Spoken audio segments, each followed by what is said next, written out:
Easter. Glorious, glorious day today. I'm going to lay the groundwork for Easter. As you know, I'm coming at you with the metaphysical explanation of Easter.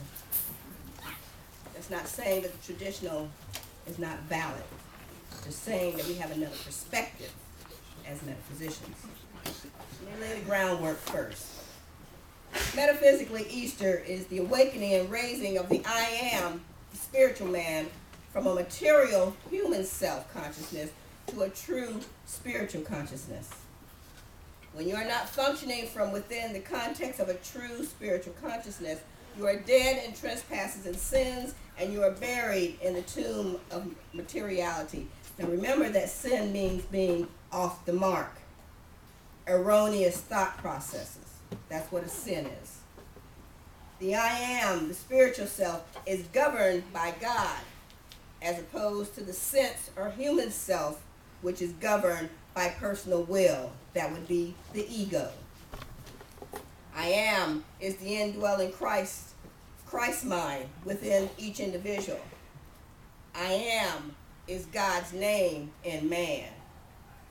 I am is eternal, without beginning, without ending, the Alpha and the Omega. I am is the true spiritual man, which God made in his image and likeness. Remember that we're spirit first and humans second. We're not humans having a spiritual experience. We're spiritual beings having a human experience. We're made in the likeness and image of our Father. He doesn't have a physical body. He's spirit. So we are spirit first and foremost. When you are spiritually comatose, you heard that term here, or spiritually asleep, you live in the sense realm of man and you fail to recognize your spiritual selfhood and your relationship to God, spirit. Now last week I talked about Lazarus being raised from the grave, and Jesus told him he's not dead, he's only asleep.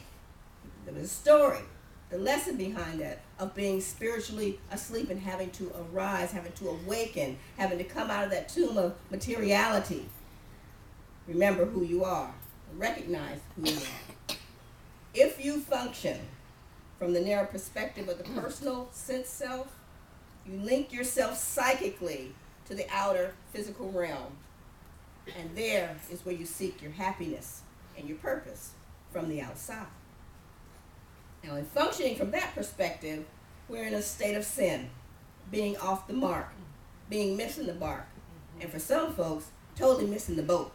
The wages of being off the mark are pain, sickness, poverty, and spiritual death.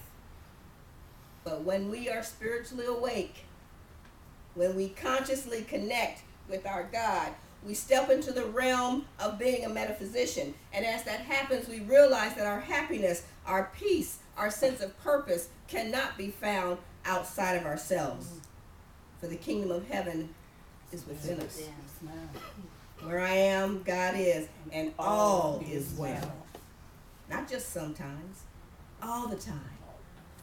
The ground upon which you stand is holy ground. Don't get it twisted.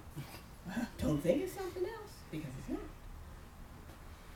We begin to affirm I am in harmony with the God mind, divine mind, thereby manifesting strength, peace, wisdom, health, spiritual power, and abiding life.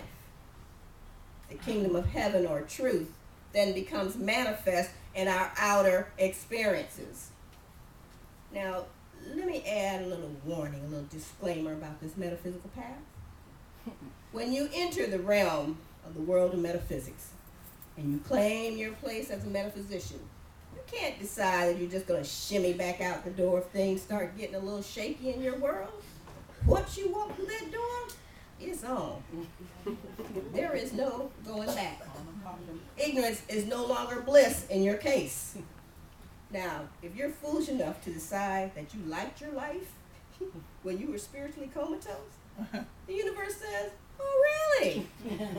You like that life, huh? And the door opens up, and the cosmic 2x4 comes out, slaps you upside the head, while the phrase, what were you thinking, is ringing in your ears.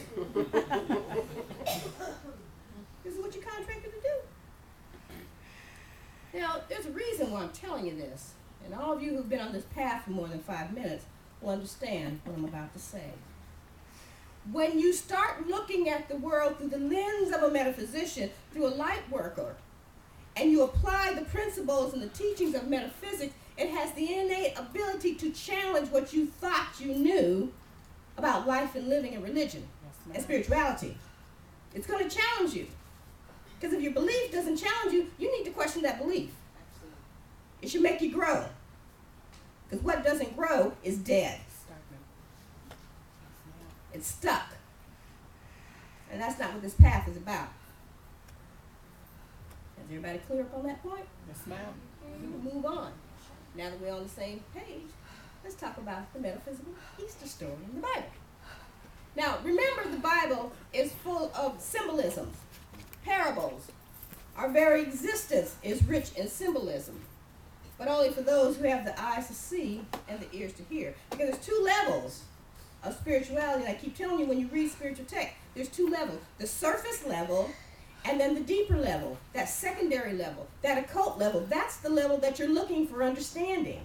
Because remember, spiritual text was not written for the everyday man and woman. It was written for the spiritual hierarchy, and they can tell you anything they wanted to. But when our leaders came through, our spiritual leaders, those spiritual light path warriors who came through and said, you know what? I don't believe it. I'm going to write it to where everybody can have a piece of this.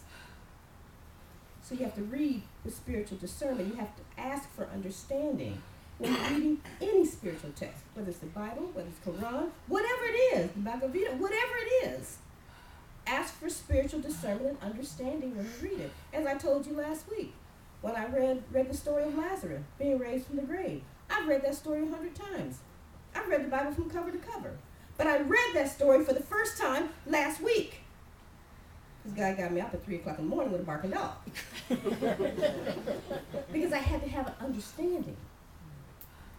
And the understanding came to me so clearly. And so that's the message that I want to give to you. Read with discernment. Ask for spiritual understanding. Because something can be right in your face and you don't understand it. You think you do.